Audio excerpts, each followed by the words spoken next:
Up next, the 87 GTA Convertible. All right, day 2 of muscle car stuff. Next up is the GTA. So if you remember, this just needed a bunch of maintenance stuff, tires, because they have the wrong size tires on here, and mix match. There's Kumos on the front, BFGs on the rear. So we've got a set of BFGs in the correct 245 50/16 instead of this 235 55. I had to determine what size speakers are in the rear because I've never really worked on a convertible 3rd gen, and turns out they're 5 1/4, so we have to order those. Oil pressure switches, fuel filter, PCV valve, and I think that's about it. There was nothing really crazy on this one. I've already fixed, if you remember, the door lock switch was pushed in. I already fixed that, and I think that was it. So we're gonna get started.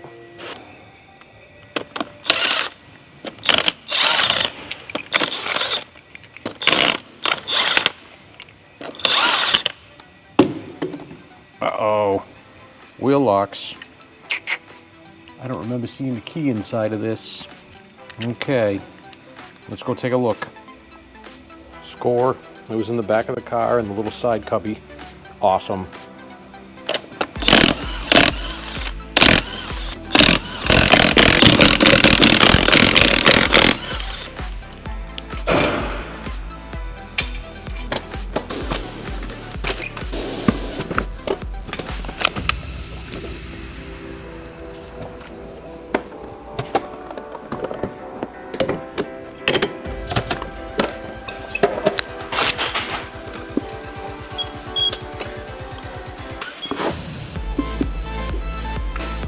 All right, tires are all mounted up. They balanced out actually perfect, like almost no road force in them at all. And that width is so much better than the 235s that was on it. That's great. All right, so the rears I can put back on. The fronts, I forgot I also have to pull my front rotors off and grease and readjust my bearings because they are a little looser than they should be. And then I'm gonna put it up in the air and start draining the oil. All right, that's a much better footprint.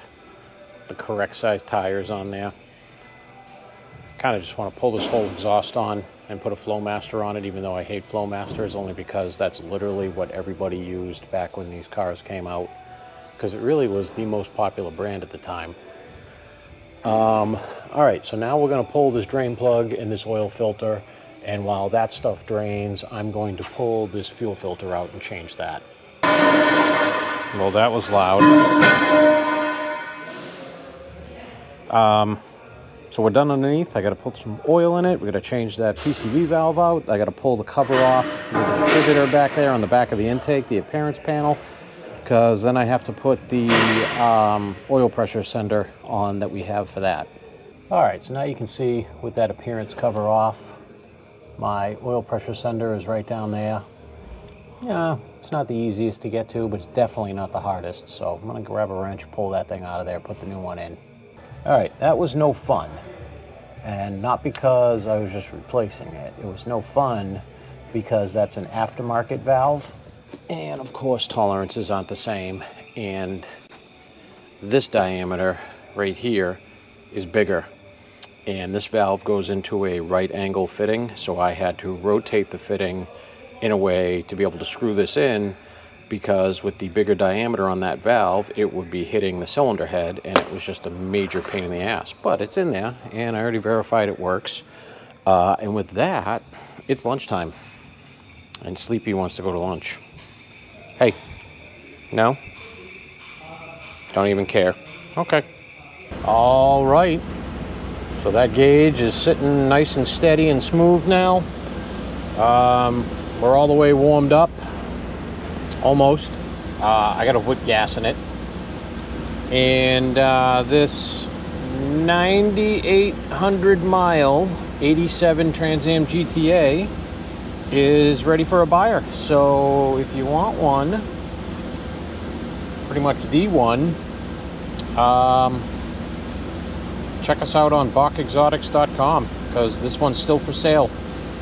And along with the IROC, a lot of people asked me about the IROC, and we had two people who were serious about it, and they both flaked, so maybe they weren't that serious. But the 88 IROC is still, the 88 or 89, I can't remember, 88 is still for sale. So if you'd like that one's up there, as well as the Chevelles and the Camaros. But I am going to put some gas in this thing, button up the little couple of things I need to button up, and go take it for a ride and make sure it's all set. Well, I think that's it for the GTA. It's riding smooth as silk. No more tire vibration. The steering is actually dead on, so the junk tires were actually causing my my tracking issues as well. So, oh good, we're gonna go 10 miles an hour. That's awesome. Next up is the gold 70 Chevelle, the new, the newer one, besides the orange one that just came in. It's jumping the line because we have somebody that wants to look at it, so it has a misfire, and I got to figure that out. I think it's just a dead plug. It's definitely ignition misfire. It's not mechanical or anything. So that's coming in next. And this one will hopefully be going to somebody's home soon.